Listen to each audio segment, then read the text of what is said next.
Hi folks, you've got Tacitus today, your pushback channel, and thank you for joining this audio, radio, no pictures live stream. Please listen to this presentation as you're driving along in your car or on the train or whatever. In this essay, I'd like to talk about mixed race relationships. Now, these could be relationships as in intimate relationships, or just mixed race relationships as in, school kids hanging out together, that sort of thing. So how much of it do we actually see? Now, the propaganda campaign that the globalists are inflicting upon us, along with the mass migration that nobody wants, or was asked for or voted for, that propaganda campaign is heavily pushing mixed race relationships. So pretty much every advert, product advert that you see on the internet or anywhere, television anywhere today, has a mixed race relationship. And if it is two white people, for example, then the children are blacks. So they can't not insert the mixed race angle into everything now. And you'd be lucky to see an advert. In fact, it's so rare, I can't remember the last time I saw an advert where it was white people in the advert. Now, when I go to a black country like Nigeria or somewhere, I expect to see black people in the advert. When I go to Japan, I expect to see Japanese people or Chinese people in China or whatever. India, I expect to see Indians, and the list goes on. So, but it's only in white countries where we have to have this diversity, and it's imposed upon us, whether we want it or not. And mixed race, pushing this mixed race relationships is one of them. Now, they've been pushing the mixed race thing for quite a while, and there's now a lot of people in the West who've been born of other races who were born in the West. So whether it be Chinese, Indians, Pakistanis, whatever, but they've been born in the West, and now they're heading into second and third generation Western born. So how's this integration coming along? Is there much integration? Now, clearly there's not a lot of racial integration, as much as it's in schools where you're going to school alongside people of other, the Chinese kids are going alongside the Anglo kids who are alongside the Indian kids. So that it's in school. It's pushed heavily in the media, and it's pushed heavily in advertising again. Any news channel now that you go to, particularly the bigger ones, there's no such thing as the white anchors, news announcers or journalists anymore.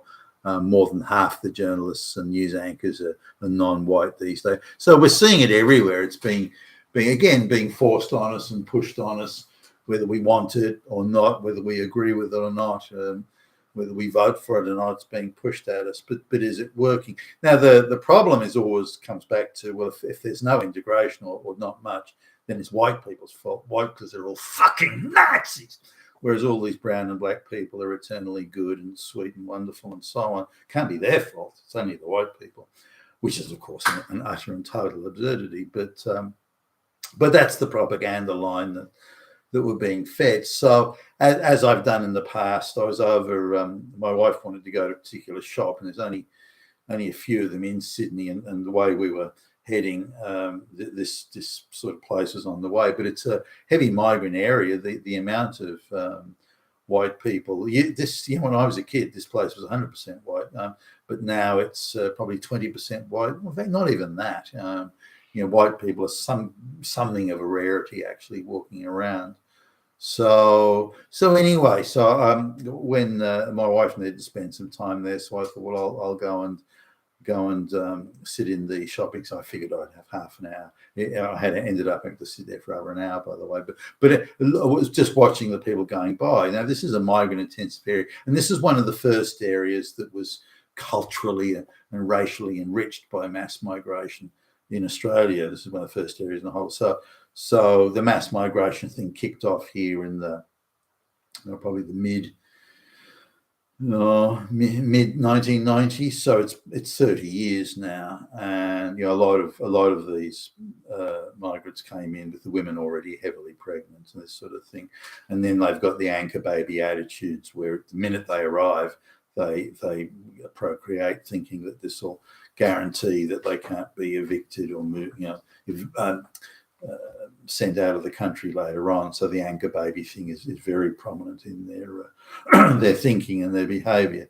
So again, the people, there's many people now, tens of thousands, who are here, who were now approaching 30 years old, who were born in Australia. So they've known nothing but Australia, been through the whole school system and so on and so forth.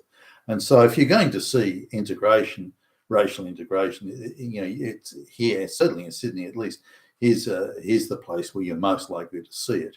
And so now various claims that the government comes out with that get spouted by particularly the globalist control stations is that racial integration through marriage is running at 40% and this sort of thing. This is, of course, is utter nonsense, but the way they do it is quite deceitful. The way they come up with these numbers, I don't believe they're accurate anyway, but the way they come up with these numbers is saying if an English-born person marries an Australian-born person, or a Scottish-born person marries an English person, or if a Chinese person from mainland China marries someone from Hong Kong, China, and so on. So they play that sort of game, and it's not racial integration at all. Far from it. It's bullshit. Now the racial integration, as far as I can see, is not even 1%, and if it's any more than that, it's by a fraction. So how many mixed race relationships did I see when I was sitting there? And again, I had over an hour. This is one of the busiest shopping centres in Australia, in one of the most migrant-intensive areas in Australia. So if I'm going to see it, I'm going to see it here.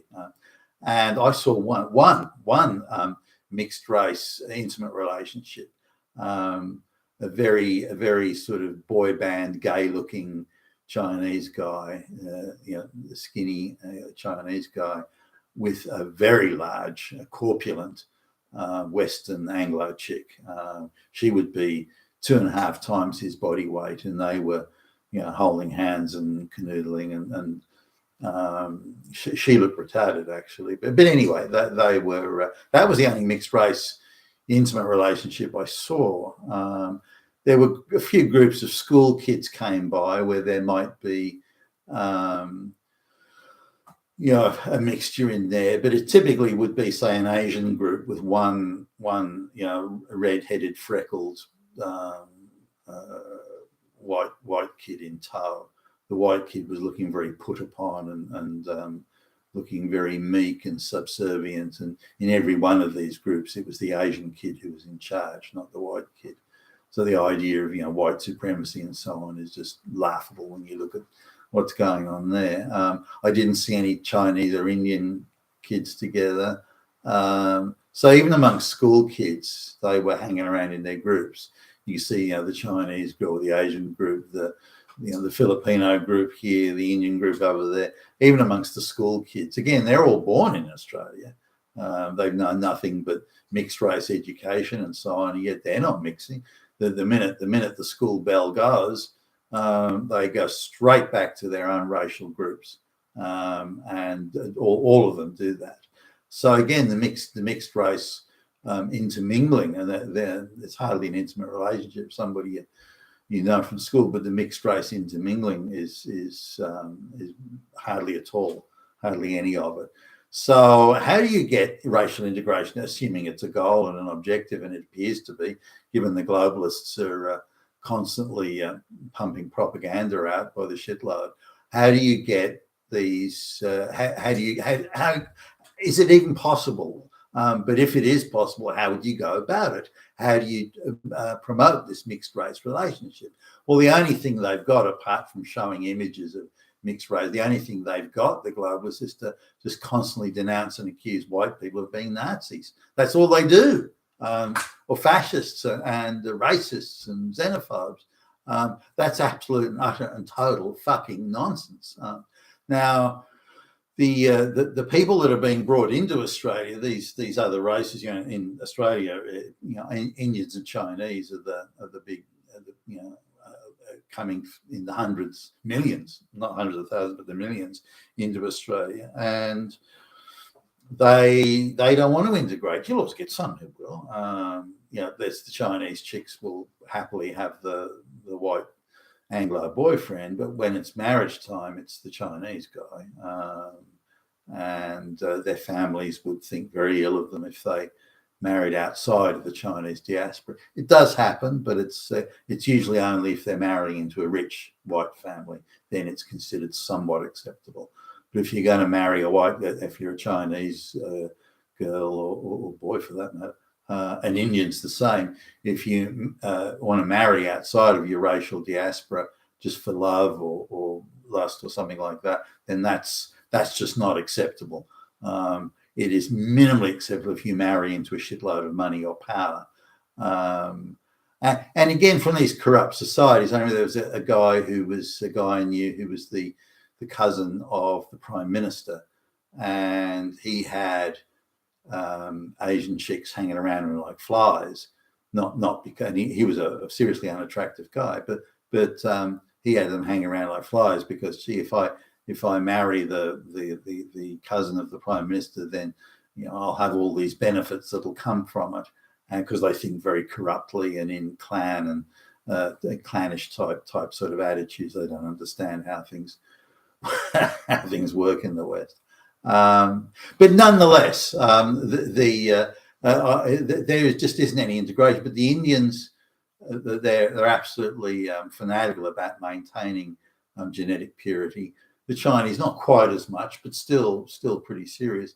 So other than a few outsiders, like you might get maybe some Indonesians and Filipinos, those sort of people, they'll intermingle at a much higher rate, intermarry and at a much higher rate. But then they're being brought over to Australia in much smaller numbers. So you don't have like the Filipino suburb or the Indonesian suburb. Whereas the Indians and Chinese are being brought over in such mass numbers that they can form their own ghettos and communities and sub-economies and cultures within cultures and so on. So integration is very unlikely to occur there. Now, again, as I've mentioned many times, you look at Chinese people that came to Australia in the gold rush in the 1850s, and they still the integration rate is around 10%, even though they've been in Australia for multiple generations and 170 odd years in Australia, and still they're very fixated on marrying other Chinese. I mean, fuck. Now, and the Indians the same. Even Indians that have arrived multiple generations ago, they're still sending back to the land of their ancestors and the village of their ancestors for husbands and brides. So if you want integration to occur, the first step is that you've got the first step is, again, assume it's an objective, isn't to run around accusing all white people of being Nazis. That's ridiculous. Is to insist that these people, the immigrants, insist that they must integrate. For the Indians, they must marry. When they get married, they must marry local-born Indians. This will gradually break the cycle, but it'll still take a long, long time. Maybe you give extra tax breaks to people that marry outside of their genetic diaspora. But unless they're the Indians and the Chinese, unless they're directly coerced into it, they will not marry outside of their genetic diaspora. White people, because they're bombarded with so much propaganda, you're a racist Nazi if you don't, and this sort of thing. White people, particularly white women, would I think accept, or do, not would, they do accept Indians and Chinese and so on. Indians in particular seem to be attractive, and black men. I'm just sort of thinking of a lady who was used to date Indians. She's a white lady I knew, and she's very blonde, almost albino. She's so blonde, but not bad looking, I guess. But she used to love dating Indians. She liked the dark brown skin and all this sort of stuff, and she was quite put out that these Indian guys would date her and they'd fuck her and everything. But when it came to any discussion of marriage or some sort of a longer term relationship, the Indian guys disappeared in seconds. They were only interested in copulation, not marriage or any sort of relationship beyond casual sex. And she was quite put out by this, and she was quite prepared to engage in a longer term relationship with some brown or black guy, but they didn't want her. And other women I've known or have had girlfriends and so on, they say pretty much the same thing. So the idea that it's caused by non-integration, racial integration is caused by white people is again quite absurd and it should be rejected out of hand. but after all this time and all this propaganda and all this effort and all the advertising, constant barrage, still the integration rate, given that hundreds and many hundreds upon hundreds of couples and people passed by while I was sitting there diligently watching in that shopping centre, one interracial couple was all I saw. You've been a Tacitus today, your Pushback channel, and thank you for listening.